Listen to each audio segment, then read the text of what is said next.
Abi tıraş kaç TL'dir? Abi tıraş normalde 500 milyondur. Evet. Ama sana 300 olsun. Abi benim 30 liram var. Sana 30 lira mı var?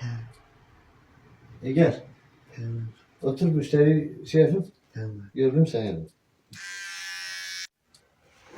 Hadi o şey olsun, afiyet olsun. Ne olursa saatler olsun.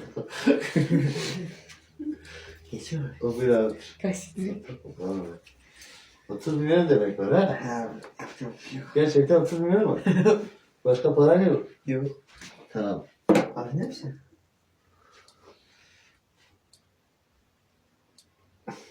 Şurada 30 milyon var. Ben sana 30 milyon